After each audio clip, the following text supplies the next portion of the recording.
Well, hello, this is Dean Tenney coming to you from my studio in fabulous Las Vegas. We're on the fourth and final section of the explication of the SIE content provided by FINRA. I highly recommend you print out this PDF and you use it as an intellectual inventory as you study. I would use these lecture videos. I wouldn't call it lecture explication. I would use these videos either to preview of things you're held accountable for, intellectual inventory, or review, or both, right? So that way, when you're reading whatever study text you have, a manual from Kaplan or STC or Knopfman or Past Perfect or Solomon, whatever the case may be, watching videos, watching my lectures, you'll be better informed on what you should be looking for, what you should be taking notes on, that kind of thing. So there's only 7 questions here, so make sure you got that. 7. Let me use my big annotation tool for that one.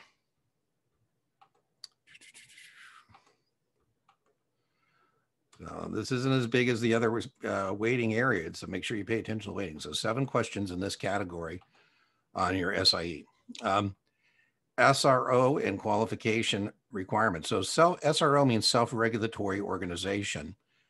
And you should definitely know that the self-regulatory organization for the securities industry is FINRA. FINRA is the one who sets that up and does all that kind of stuff. Now, you as a registered person, right, you're going to fill out to get registered. You're going to be working. Well, let me back up a little bit. The assumption is SIE, you don't need to be sponsored. You don't need to be associated with a member firm. All broker dealers are required to be members of the SRO FINRA. All broker dealers are required to register with any state in which they have an office or any state in which they have a retail client. And then the associated persons, the registered persons, are going to have to register with the SEC, FINRA, and perhaps a state. And so that's kind of what we're testing on here. The only reason it's only 7 questions is because that's not what your SIE is about. But most of you, my guess would be that most of you, once you pass your SIE, are going to then do a Series 6 or 7 top-off. For that, you do need sponsorship of a broker-dealer. And at that point, if you pass your 6, pass your 7, then you'll either do a 63, 65, or 66. That's required by the state administrators, the North American Security Administrators Association. And then you're what we call registered, right? So when we say non-registered, we mean somebody who has not registered by, filling out a U4 and taking a test and doing a fingerprint card. And the test assumption here is that if you are going to be soliciting for a broker dealer and making recommendations, you must be registered. So if you're soliciting on behalf of a broker dealer or making recommendations to customers about investments, you need to be registered. And if you're not, well, then you can't do those things, right? So, non-registered person would be somebody who's like solely clerical in nature. They're answering the phone. Thanks for calling, the brokerage firm. They're not actually making public contact regarding securities, right? So, sometimes we might say administrative.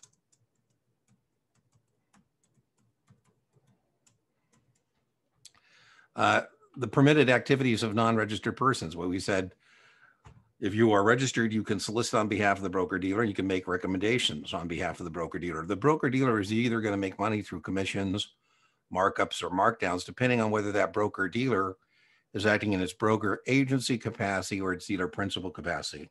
I wouldn't get too hung up on this, but in the future exams, it could be a big deal, right? Ineligibility for membership or association. So here, you're going to fill out what's called a U4. And there's a lot of questions on the U4. And if you can answer every question on the U4, not a test term, but an industry term, that's a clean U4. Let's just put that up here.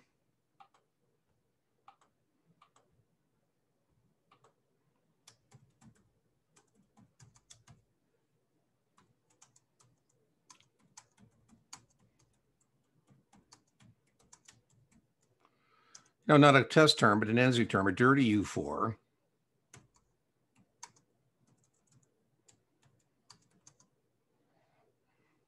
has yes answers.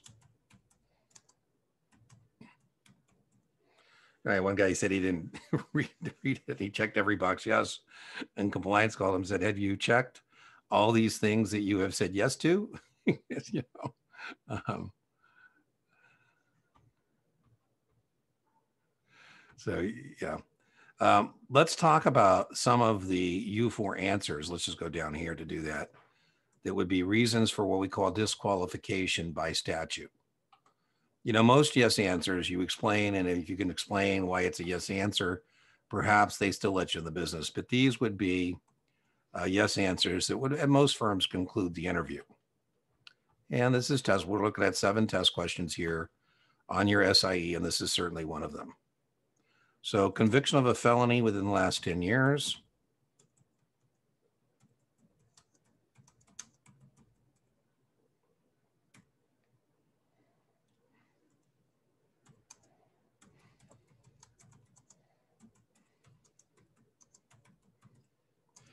A misdemeanor involving monies or securities.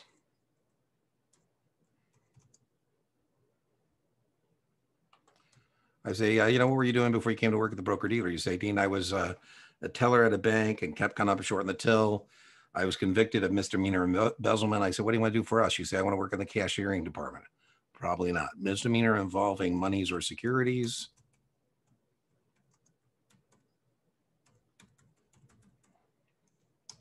Have you ever been denied, suspended, or revoked registration in the past? I call this the don't we know you from somewhere rule.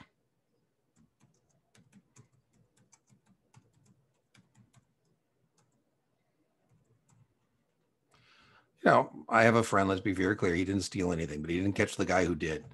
That guy went to prison, he's still there. He took a 2-year suspension for failure to supervise.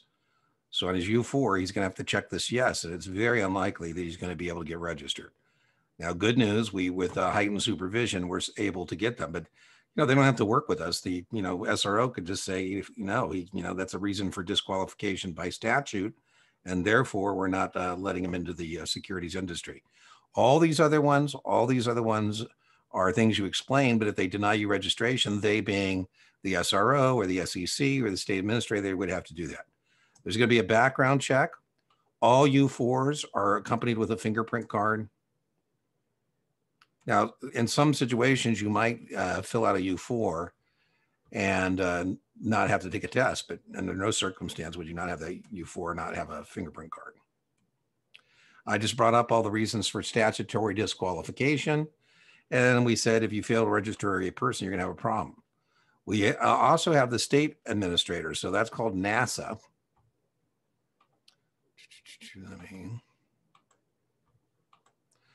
NASAA stands for the North American Securities Administrator Association. I joke, you know, the SEC is God and state administrators think they are. And please note, the state administrator is not a self-regulatory organization. Now, a lot of you are going to take another test based on the template for what's called the Uniform Securities Act. That's going to be either your 63 or your 66.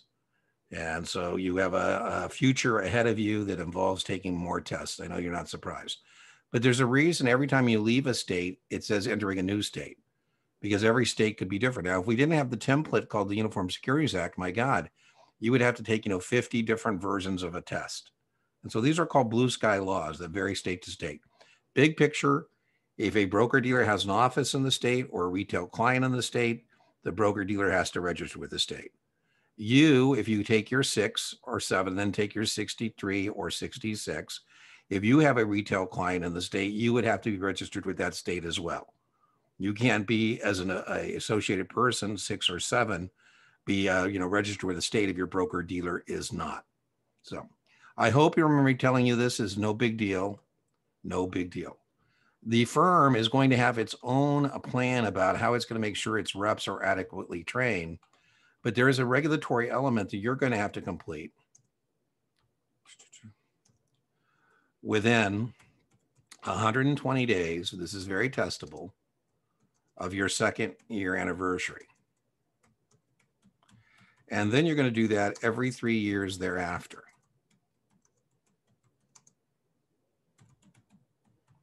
Now, what I told you, I hope you remember saying this isn't a big deal. It has questions like, who should the client make the check payable to, you or your broker dealer?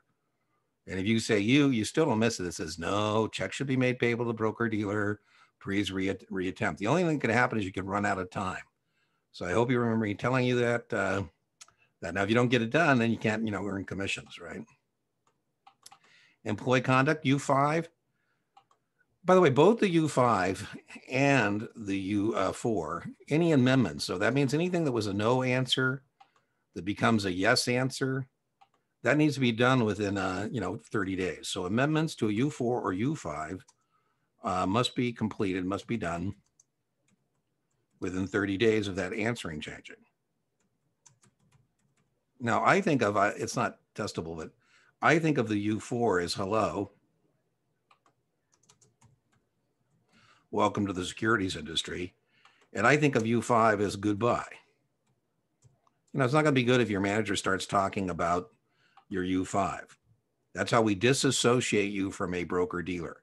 Now, once we disassociate you from the broker dealer, we're going to give a copy of the U5 because that's what we filed to disassociate you. We're going to give a copy to you. Whoop.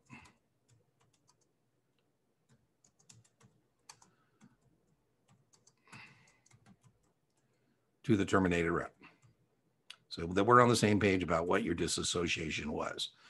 So, we can hold that for 30 days because we want to do a final compliance check, right? Once that hits, that U5 hits the system, if you don't reaffiliate within 2 years, you have to retest. So you're out of the business for more than 2 years, you have to retest. Now, that leads us to another test question, which is no parking of registration. So, my buddy say, hey, Dean, don't file that thing on me because I don't want that 2-year clock to start to tick. No. So, no parking of registrations. All right. So U4 is hello. You probably filled out but depending where you're at in the process, as I said, SIE doesn't need sponsorship. 63, 65 don't need sponsorship. But if you take a 6 or a 7, you're going to need a broker dealer to sponsor you. And the way you get sponsored is they hire you, you fill out this U4, we send it into what's called the central registration depository, and then you can start taking these other tests. Consequences of filing misleading information or omitting information. So you check a box, no, that should have been checked yes, or you don't tell something. They can suspend you again, they can deny your registration, or they can revoke it if you're already registered. So that's the consequences. Kind of a trick question. The SRO, FINRA, doesn't have a badge and a gun, so they can do pretty much short of anything besides criminal, right? They can fine you, they can suspend you, they can, do all kinds of things. Customer complaints, all written customer complaints must be handled by a principal, a supervisor. So once you get your SIE done, you're going to have somebody who is a supervisor. I wouldn't get hung up on this, but it's a 9, a 10, or a 24. Who cares? It's a supervisor. And all written complaints must be handled by a supervisor.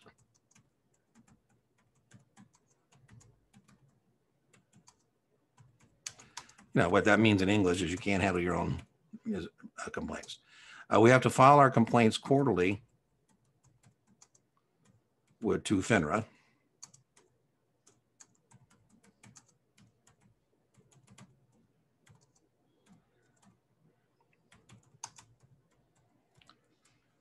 And, your supervisor is supposed to look for red flags, like a mail that comes back from an address, whatever. What do those red flags mean? They have to supervise you is the point. Outside business activities, key point, business activities. So trick, right? Not you volunteering at the Red Cross or PBS station for the telethon. No, we're talking about you doing something outside the scope of your employment for pay. You need to make written notice to your employing broker dealer.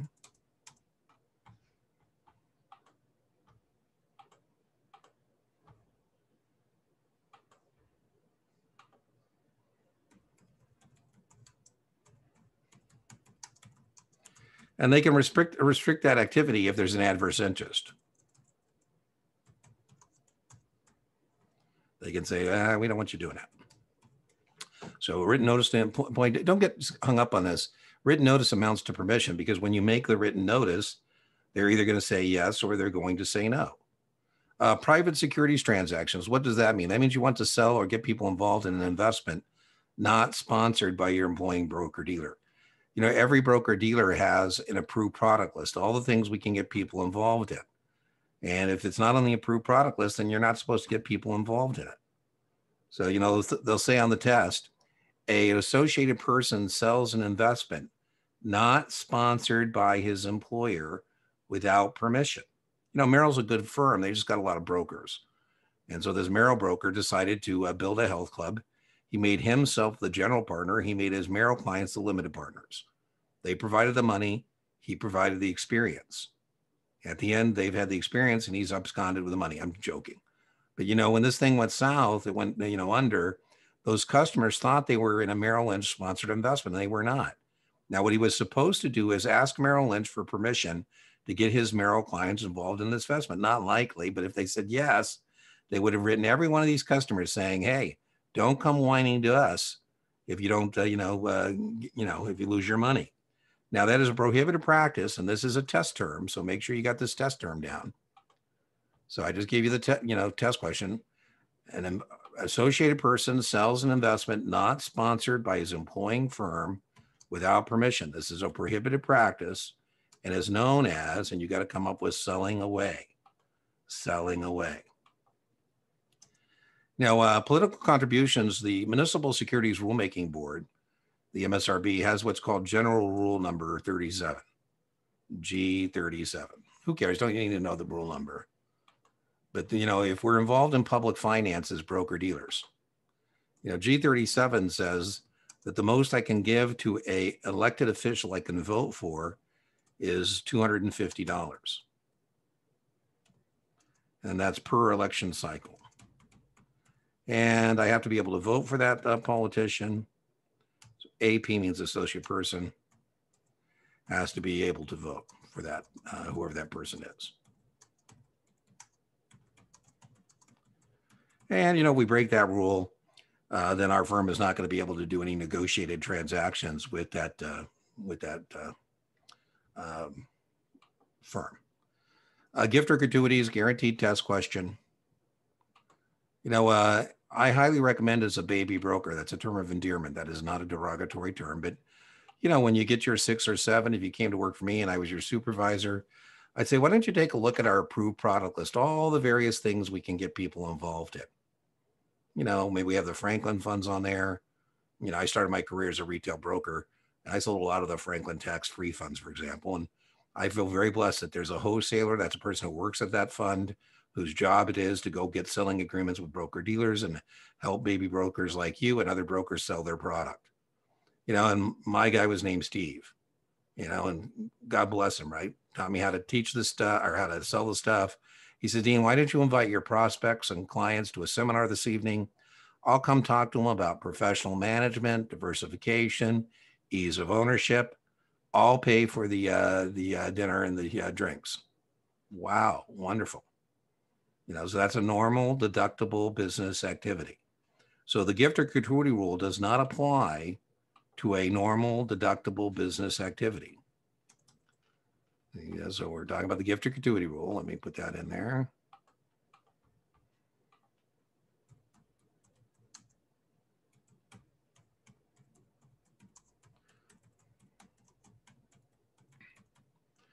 You know, let's say that, you know, Steve says, Dean, you know, what would it take for you to sell my fund exclusively? And I say to the detriment of my firm and its customers, you say, if need be. Well, you can imagine if he gives me a couple $1,000, debatable now whether I represent my firm or whether I represent, you know, Steve in an effort to defraud my customer and it's my firm. The max gift or gratuity an employee of one member firm can give to the employee of another member firm is $100. As I said, that doesn't count normal deductible business activities and reminder advertising. You know, sometimes these guys are called wholesalers. Like, I mean, what do you got? You know, stadium cushy seats or coffee cups or golf balls that say Franklin or BlackRock or whatever the case may be. And as we said, it doesn't count normal deductible business activities. I was tutoring this guy. I was 24, and when he passed, he gave me $100 gift certificate. I said, "Listen, the gift gratuity rule doesn't apply to tutors. Why don't you keep going, and I'll tell you when." Now I know why he has $100 gift certificates, because if somebody writes a big ticket in his mutual fund, he probably says, "Hey, thank you very much. Why don't you take your significant other to dinner on us?" So, but very testable. We talked about the felony, financial related misdemeanors. We talked about that. We haven't talked about lien, but remember, lien is going to be a yes answer. And, if it was a no and a yes, you got 30 days to update. One other thing here that has to be disclosed, and we have what's called broker check. Every firm is going to have a link on their website to broker check.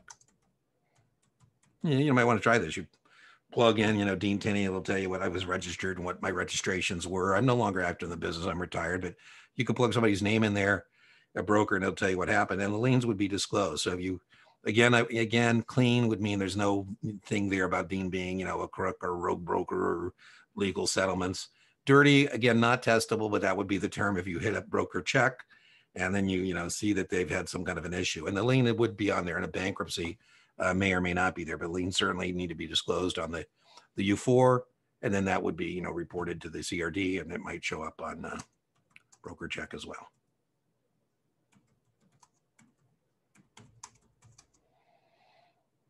On the BD's website.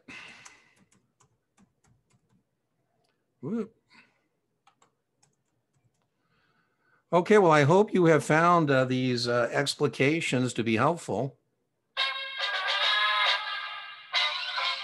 I'm pretty good. These are in the playlist. So let me tell you how I'm doing the playlist here. You go to so assuming you've been using the channel, you probably have a good idea already, but important SIE, because this is the first leg of our intellectual journey together. So the assumption I have is you're going to go to the playlist for SIE. There's going to be the explication of these content outlines, as well as all the lectures that support you passing your SIE. I have dispersed through all those lectures various SIE practice questions. So those will come up. I work them with you. And I think there's plenty there for you on the SIE to help you out. Then my assumption is you're going to matriculate. You're going to go on to your 6 or 7. We have lots of stuff if you're going on to your 7. Lots, not as much on 6, but it's there. I mean, I want you to, I'll get more. But, right now we have plenty on the SIE. We have plenty on the 7. And then the idea is then you'd matriculate to your 63, 65, 66. So those would be the various playlists. So this playlist is the SIE playlist. And then you go to 6 or 7, you see the playlist. I have the lecture organized in, the sequence that you should be watching them. So I hope you're finding the channel helpful. Please subscribe to the channel so you don't miss any of these lectures. I'll probably put this up as an instant available lecture rather than premiere. But if it's a premiere, we run a live chat with a Q&A on it. And so you're welcome to join us for premiere. And if you have any questions about that lecture or anything else, that's the time to get it answered. As well as if you're watching this on the YouTube channel, I'm pretty good at responding rather quickly to anything you put into the comment box on any of the lectures you're watching. So anyways, welcome to the securities industry, your first leg of your SIE. And we hope you get this done and then you can move on. Maybe you're just taking this for your own edification. Who knows? But move on to your Series 7, 63, 66, whatever the case may be. We have, if you like to remain anonymous and get some help, you can go to our Series 7. Let me put that. That's a little community we have that I moderate. It's anonymous. But on our Series 7, we have a little community of people who are taking and trying to pass their exam. So you can check us out there if you'd like, if you have some questions.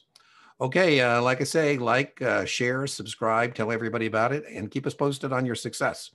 I'll see you later.